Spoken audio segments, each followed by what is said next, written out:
Inteligência artificial está aí um conceito cuja utilidade e fama tomam proporções cada vez maiores e traz também muitas vezes interpretações erradas.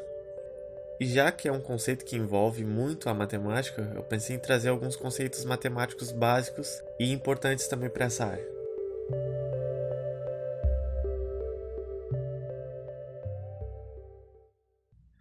Para início de conversa, inteligência artificial é uma classificação muito genérica, e isso não nos diz muita coisa. Então, para esclarecer precisamente o que a gente vai ver aqui, eu vou colocar da seguinte forma.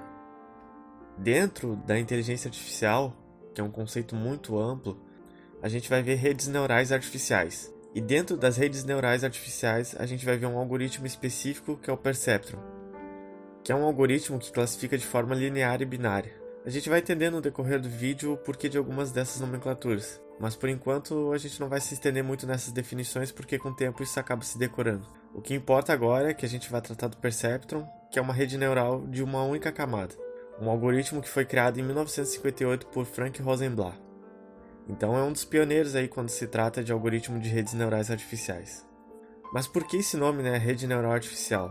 O nome na verdade é bem sugestivo, basicamente porque é um modelo que se baseia na forma de funcionamento dos neurônios, as células cerebrais.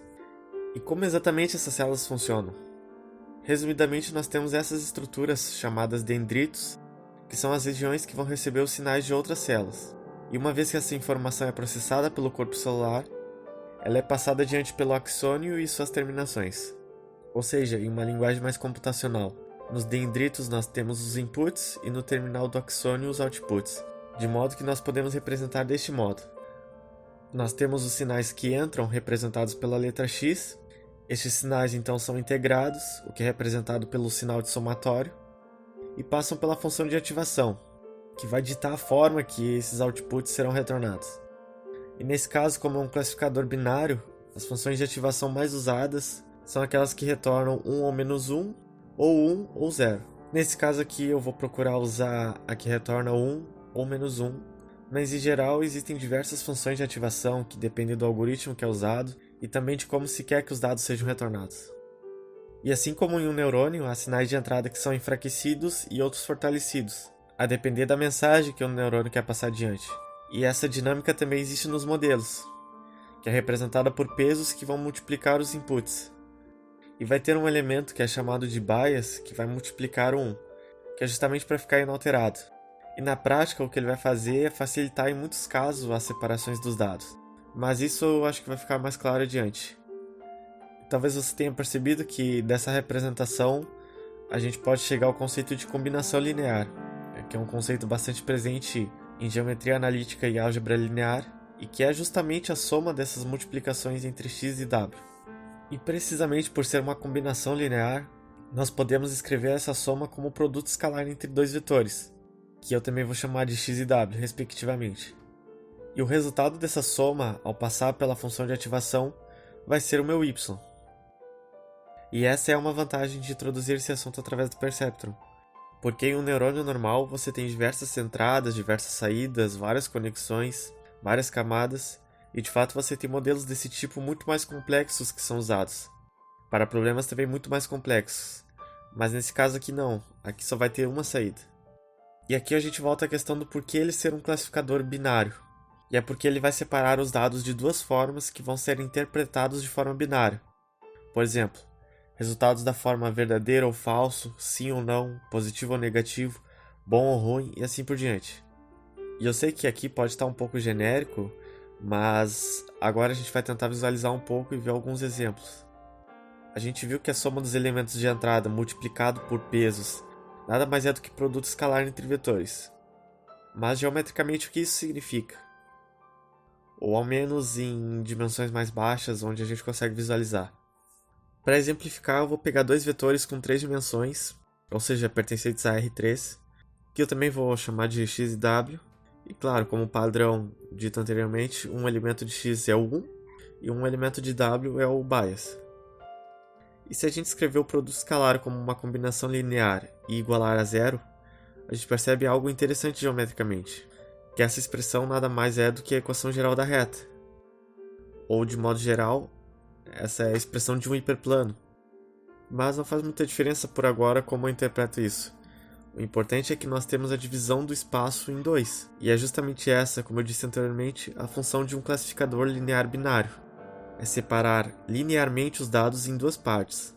Ou seja, se a equação geral da reta nos dá os valores que estão numa reta, então uma inequação vai nos dar os valores acima ou abaixo dessa reta.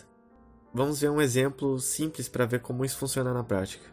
Um exemplo bastante comum e usado nesse contexto é o dos operadores lógicos, porque são simples e tratam de afirmações verdadeiras ou falsas, ou seja, uma operação binária. E o exemplo que a gente vai fazer aqui é o do operador e. E como ele funciona? Digamos que eu tenha duas proposições P e Q. Então a conjunção P e Q receberá um valor verdadeiro ou falso, dependendo dos valores individuais de P e Q. Então, por exemplo, se a proposição P e a proposição Q forem verdadeiras, isso retorna um valor verdadeiro. Se somente uma delas for falsa, isso retornará um valor falso. E se ambas forem falsas, isso também retornará um valor falso. E a gente pode facilmente substituir os valores verdadeiros e falsos pelos números 1 e menos 1 respectivamente. Mas o que se quer com isso? Nesse caso, nós queremos que o computador seja capaz de aprender a formar essa tabela. Ou seja, ao receber um par de números 1 e menos 1, menos 1 e menos 1, enfim, qualquer combinação que representam os valores de duas proposições, os valores verdadeiros ou falsos, e ele seja capaz de retornar o 1 ou menos 1 de acordo com a tabela do operador e. Então o que exatamente vai acontecer é o seguinte: os dados de entrada são as combinações das duas proposições representadas pelos valores 1 e menos 1, que nós vamos tratar como vetores x. E esses vetores vão multiplicar os pesos w. Mas quais são os valores desses pesos?